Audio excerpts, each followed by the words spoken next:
kata ulama, orang yang meninggal dunia itu Bu, yang ditungguin cuma 3.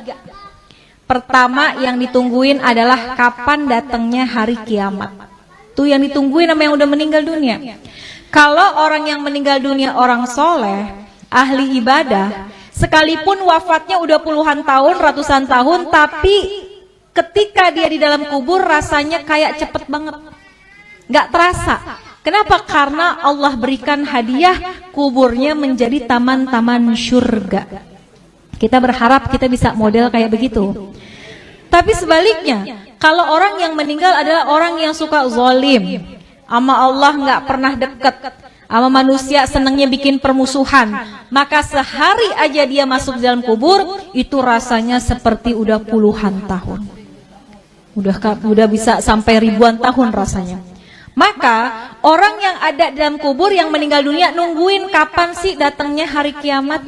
Orang baik pengen buru-buru cepat supaya bisa segera masuk dan menikmati keindahan surganya Allah Subhanahu wa ta'ala. Orang-orang sebaliknya, orang-orang yang jahat, yang zalim pengen buru-buru juga datang hari kiamat. Dia pikir kelar siksaan kubur udah selesai. Padahal masih banyak siksaan yang lebih besar, yaitu ketika datangnya hari kiamat. Maka pertama orang yang meninggal nungguin kapan datangnya hari kiamat. Yang kedua, orang yang sudah meninggal kata ulama yang ditungguin kiriman doa dari yang masih hidup. Makanya kalau peringatan haul kayak gini Bu, yang paling girang adalah orang yang dihaulin. Itu dalam kitab Ruh digambarkan, orang yang dikirimin hadiah, ya, Fatihah aja, bahkan sekedar doa dari orang yang masih hidup kepada orang yang sudah meninggal dunia, di dalam kubur hatinya girang luar biasa, bahagia luar biasa, sampai penghuni kubur samping-sampingnya pada ngeliatin Bu. Kayak orang lagi di pesantren, ditengokin sama orang tuanya dibawain makanan, kan teman-temannya pada ngeliatin tuh ya. Itu sama ceritanya seperti apa yang ada dalam kubur. Kalau orang tua kita dikirimin Fatihah, dikirimin doa sama anaknya, maka girang banget hati orang tua kita.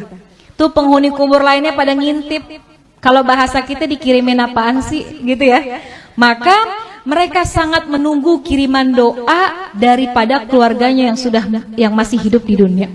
Bahkan diceritain Bu, kalau yang ngirimin anaknya, keturunannya itu malaikat akan membawa doanya menggunakan nampan yang terbuat dari emas. Punya nggak nampan dari emas? Nggak ada. Tapi Masya Allah ketika kita meninggal dunia, malaikat hadirkan doa. Bisa jadi doa itu berupa ampunan, bisa jadi doa itu adalah rahmat yang dikirimkan oleh anak kita yang masih hidup di dunia. Maka yang ditunggu-tunggu itu doa. Makanya Bu, kenapa kita penting banget punya anak yang ngerti agama, supaya ketika kita meninggal dunia, Fatihah nggak lepas dari lisannya. Yasin yang dibaca dikirimkan pahalanya buat kita. Kalau anak Bu ke orang tua, kalau kata guru saya, anak ke orang tua sekalipun nggak dia niatin khusus buat orang tua saya, sekalipun nggak disebut, pahalanya terus dialirkan oleh Allah kepada orang tua kita yang sudah meninggal dunia. Apalagi kalau diniatkan secara khusus. Besok nih bentar lagi mau kurban ya Bu, kita boleh sedekah, pahalanya buat orang tua kita, tapi nama kurbannya adalah kita. Kita kirimin deh, kita berkurban, pahalanya kita niatkan buat orang tua. Itu tuh hadiah yang paling baik, yang paling bagus, yang ditunggu-tunggu sama orang tua kita yang sudah meninggal dunia. Yang ketiga, apa yang ditungguin sama orang yang meninggal dunia? Kiriman laporan dari malaikat. Tuh malaikat itu Bu ngirimin laporan tentang anak cucu keturunannya.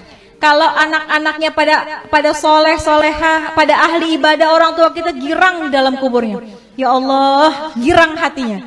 Tapi kalau yang disampaikan oleh malaikat, anak-anaknya pada berantem, anak-anaknya ninggalin sholat, anak-anaknya pada nggak akur satu sama lain, itu juga berita itu akan sampai kepada orang tua kita.